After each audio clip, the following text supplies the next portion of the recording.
Hi everyone, welcome to A Work in Progress. I'm Joanne. To those of you that are new to my channel, thank you so much for stopping by. And for those of you that are returning, thank you so much for coming back. In today's weekly Sunday thrift haul video, I'm going to do things just a little bit differently. I do have a thrift haul to share with you, but I also have some information to share with you. I am officially unemployed. Yep, this past Friday was my last day of employment. The company that I was contracted to work for ended my contract months early due to the lack of work because of what's going on right now in the world. So I have been brainstorming on things that I can do to generate income. And I wanted to share those ideas with you as well as a thrift haul. So let's go ahead and get to it. Whew, I had to take that sweater off. I was burning up. Anyway, what am I going to be doing? A couple of things. Some of you already know that I resell on both Poshmark and eBay. So both of those platforms, I am going to be really ramping up my listings and my cross postings. I've been treating both of them, and rightfully so, as a part-time kind of hobby. But now that I will have my days completely open and free, my plans are to list a whole lot more. I'm planning on listing upwards of 10 or more items a day on Poshmark and then cross-posting them over to eBay. I do have what they call a death pile that I need to get listed. So that is plan number one. Plan number two, all of the thrift stores, as we know, are closed. Antique malls are also closed right now. But once they reopen, my plan is to open up a booth at one of my local antique malls here in Raleigh. I had done that several years ago when I was laid off before, and I did fairly well with it. And then when I was reemployed full-time, I just didn't have the time to go sourcing as I needed to in order to stock the booth, so I closed it. But my plan is to reopen. I have two antique malls in my area that I can choose from, but the one I'm going to go with, I believe, is the one that I had done business with before. It's called Thieves Market, and they are here in Raleigh. They're not far from my house. So what I'm going to do in this interim is start collecting things from my home. They're going to be things that were my own, things that I had in the booth before that I never got rid of, and some things that I have sourced and never listed on Poshmark, never listed on eBay, and I just think might do better locally. Some of the items are going to be heavier and will be more difficult to ship, so that's going to be my reasoning for putting them into the antique booth. Anyway, with that said, what I want to share with you today is just the start of the things that I am putting away for that antique booth. Some of them you may have seen in previous hauls a long time ago. Some of them I've never even have shown you. It's a mixture. I really don't know what you have seen and you haven't seen because it's been a while. So with all of that said, thank you for hanging in there with me. I'm going to go ahead and get started. Now I'm not pricing anything yet because I want to do kind of a once, twice around the antique mall once it reopens and get an idea of what the other vendors are pricing their items at. I don't want to go too high and price myself out of the market, but yet I don't want to price things too low and, potentially lose some money. So that's my plan or my idea on why I'm not going to be pricing things right now. But I would love your input. If you see something that you would purchase in an antique mall, I would love if you would leave down in the comment section down below and let me know what you would be willing to pay for the item. That would be very helpful to me once I do get started pricing these things. So I'd love to take your thoughts as well as what I'm actually seeing in the mall and come up with a good price, one that's going to make me some money, but one that's also going to be good for folks that are shopping. I'm going to go ahead and stop babbling, sorry about all of that, and get started showing you what I have. Some of the pieces are still marked with the price on them. If I remember where I got them from, I will let you know. The first piece is this lamp right here. And I believe that my daughter actually purchased this for me with the intent of reselling it for my birthday a couple of years ago. I love going thrifting. She's not that crazy about it, but she will take me on special occasions like my birthday or Christmas or something like that. So I'm pretty sure that she got this for me. She knew that I was going to sell it because it's a beautiful lamp. It's just not something that, that I would put in my home. It's just not my taste. Let me see. Says it's washable. That's interesting. And it's from Hakata Yorosaki Dolls. It says this doll can easily be cleaned with a cloth dipped in cold water. Okay. And it is from Japan. There is the sticker on the bottom. Oh, I have a shadow there. I'm sorry about that. Here we go. And I have no idea what she paid for this. There is no price tag on it. I'm pretty certain though that I do have it marked down. And my plan also is that I'm going to inventory all of these pieces. Oops, sorry about that. Inventory all of the pieces, of course, and put down the price that I paid for them, if it's marked or if I can remember. And that way I'll know what kind of profit I am making off of all of these pieces. Now these I had in my home. I'm quite certain that I've never shown this to you before. It's a set of bowls. Really pretty. I think they were hand done because they're not perfect. And that's what makes them extra special, I think. Now there is a signature on the back. I cannot make it out. They are made in oh, so sorry about that. They are made in Italy. So we have that bowl there. And then we have this very large round platter. I mean, the detailing on it is really pretty, I think. Again, made in Italy with that signature that I cannot make out. And there's one more piece. Well, we'll have to get to it. I believe there's one more piece to that set, but it's in my bin right here next to me. So I'll show that to you once we get to it. I have just this little purse. It is made out of wood and then some kind of embossing on the front and the back of it. Has a little latch here. I thought that was kind of pretty. I had this in my formal living room for a long time. And I am going to guess because of that pricing on right there, that looks like a Goodwill pricing to me. So that is probably where I got it. I did notice that, I don't know, I was thinking that was coming apart there, but it is not. That's part of just how it is made because it is on this side here as well. And then let's see, this piece, I know I have shown you this piece before, and it's been a long, long while. And it's this measuring, it's not a cup because it's too large to be a cup. It holds up, let's see, there's flour on this side. And what does this say over here? Can't see what that says. There's cups. So it holds 3 cups, 3 total cups here. Beautiful green glass. And might be a little hard to see. It was made in Italy. Oh, there you can see it. And I paid $1.79 for that. And that would have been a Goodwill piece. Recognize the way that they mark their pieces. I'll put that there. And then this also has another piece in my bin here that I will get to, I'm pretty certain. And it's this brown drip.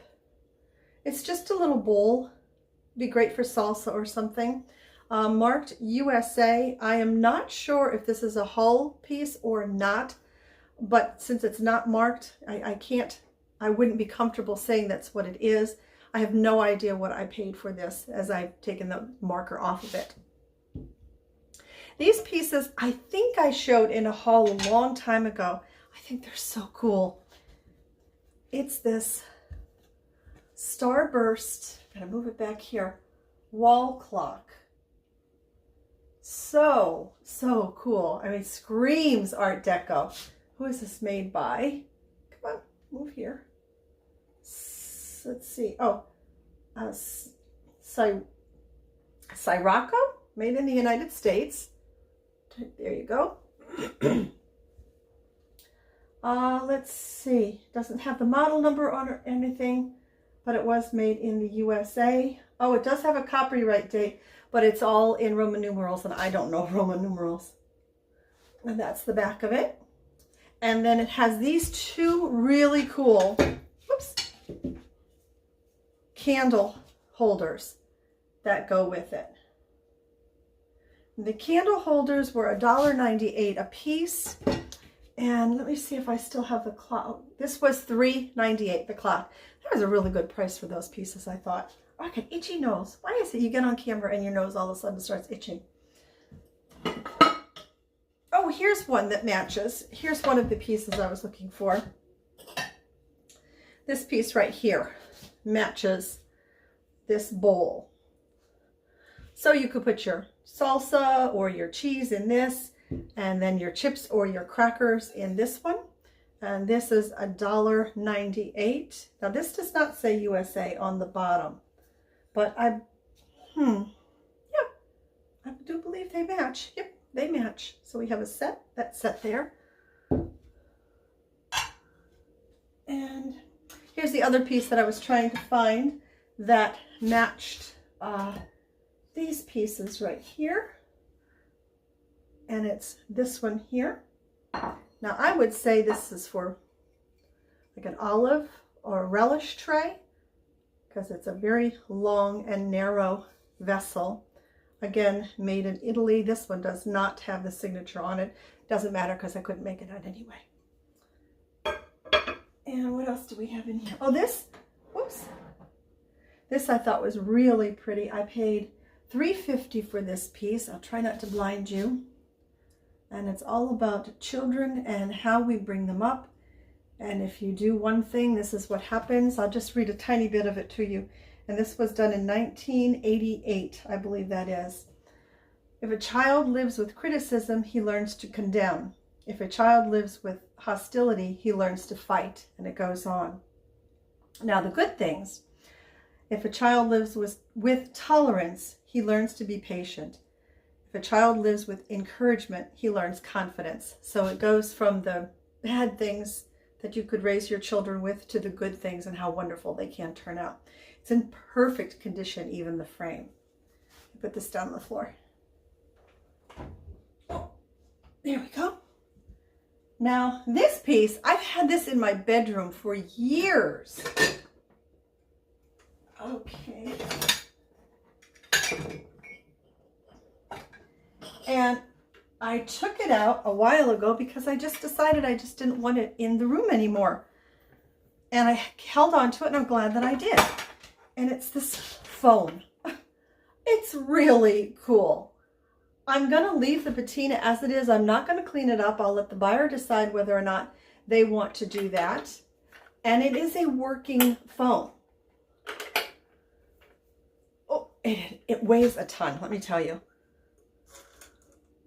Oh, come on, dials. Oh, that just has, okay, the dial doesn't want to work. There it goes. It might just need some WD-40. Oh, you couldn't even see that. I'm sorry. The dial is not working all that well, but I'm hoping some WD-40 will loosen that up. And it's got that pretty little scene. If that'll, there we go. That'll focus. And let's see here what it says, what, if anything, it says on the bottom. Oh, my goodness, it is heavy. Let's see. It's the United States Telephone Company. Oh, this is from 1966. Oh my goodness. How cool is this? December of 1966. I never even heard of the United States Telephone Company. Oh, this is a cool piece. I don't know where I got it or how much I paid for it. And it does have, way down here, I don't know if it works. I don't see why it wouldn't work. It's got its little hook and everything here. So I thought that was super cool. I'll be excited to put that in my booth. Oh, come on now. Whoops.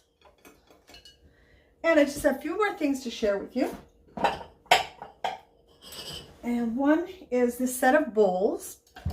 I actually had them in a box to donate, but then when I decided that I was going to open up this antique booth, I pulled them out. It's a set of 3 matching bowls. Well, they match and they don't match.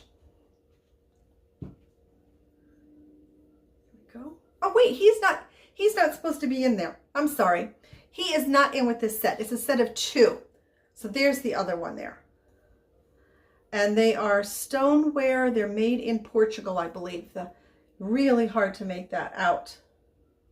This little guy here, he just got stuck in because he wedged in there, or he nested in there really well. That little guy. I'm not sure if I'll put him up there or not, but I might just throw him up there.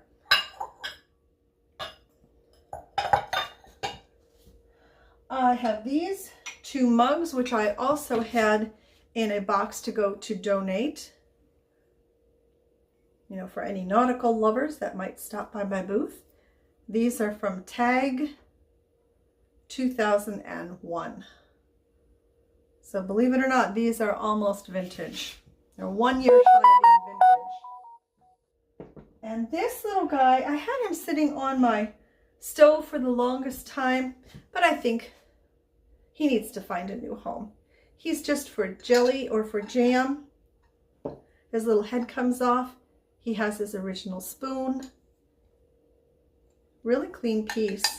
Little bit, I mean, little minor chipping around the edge there, but I mean, he's an older piece. And then when you put his little head on, the spoon makes his tongue. He's so adorable. He must have been hand painted. I'm sure he was hand painted. So I have that little guy. And then the last thing I have to share with you is this pitcher set. It has, let's see, 2, 4, 6 glasses. So here's the pitcher, sort of that frosted glass. There are no markings on the bottom, but the glasses, let me see if I can find them, that has it on here really well so you can see it. They are really worn off. They say Gettysburg, Pennsylvania, 1863. Now, of course, these were not made in 1863. So those are the glasses, and there are 6 of those. So I'll sell that whole set together. So that's what I have starting off to put into my antique booth. I'm going to continue to share in some future videos some more items that I am going to put away in these large plastic tubs in order to open up that booth. So what was your favorite piece that I showed you from what I plan on starting with? Favorite piece of mine, I like the clock.